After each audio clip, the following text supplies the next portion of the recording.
ने ईरान के राष्ट्रपति पेजेश्कियन से बात की है। पेजेश्कियन को ईद और नौरोज की बधाई दी है। पीएम ने शांति, स्थिरता, समृद्धि की कामना की है और पीएम मोदी ने बुनियादी ढांचों पर हमले की निंदा भी की। शिपिंग मार्ग खुले और सुरक्षित रहना चाहिए, पीएम मोदी की तरफ से ये कहा गया। ईरान में भारतीयों की सुरक्षा के लिए ईरान की इस दौरान सराहना भी की है प्रधानमंत्री मोदी ने। और इसी खबर पर तमाम और जानकारियों के साथ में संवाददाता अक्षय हमारे साथ जुड़ गए हैं। अक्षय, ईरान के राष्ट्रपति और प्रधानमंत्री मोदी के बीच में बातचीत हुई है, क्या कुछ मैसेज इस बातचीत के जरिए? देखिए, बहुत बड़ा मैसेज है। सबसे बड़ी बात यह है कि जिस तरह से प्रधानमंत्री लगातार अलग अलग देशों के राष्ट्रपति और उनके राष्ट्राध्यक्षों से बातचीत कर रहे हैं, इसी सिलसिले में ईरान के राष्ट्रपति पेजेश्कियन से उनकी बातचीत हुई है और ईद के मौके पर हुई है। ईद और नौरोज की उन्होंने बधाई दी है, एक दूसरे को ग्रीटिंग दिया है। साफ तौर पर है कि प्रधानमंत्री ने उम्मीद जताई है कि जो त्योहारों का मौसम चल रहा है उसमें पश्चिम एशिया में शांति और स्थिरता आएगी।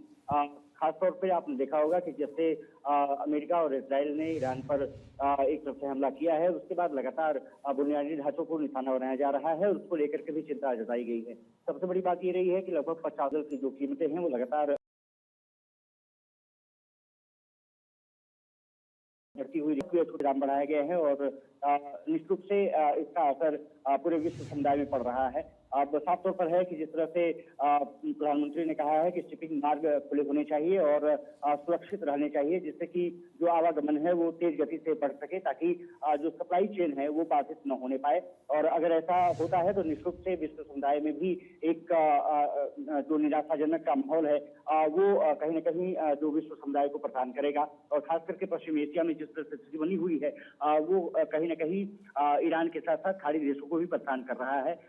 सबसे बड़ी बात ये रही, इसके बाद देखना दिलचस्प ये होगा कि अमेरिका और इजराइल इस पूरे मुद्दे को लेकर के किस तरह से आगे बढ़ते हैं। लेकिन इसी बीच ईरान ने तमाम अन्य देशों को भी चेतावनी जारी की है। ब्रिटेन को भी उन्होंने चेतावनी जारी की है कि अगर वो इजराइल और अमेरिका का सहयोग करेगा तो फिर ईरान पीछे नहीं रह गया। और सबसे बड़ी बात यह है कि आपने देखा होगा कि ईरान ने कई खाड़ी देशों पर भी हमले किए हैं, ताकि जो इजराइल और जो अमेरिका के जो वहां पर संबंध है या फिर जो इंफ्रास्ट्रक्चर है उसको खराब किया जा सके, ताकि उनके देश पर हमले कम हो सके।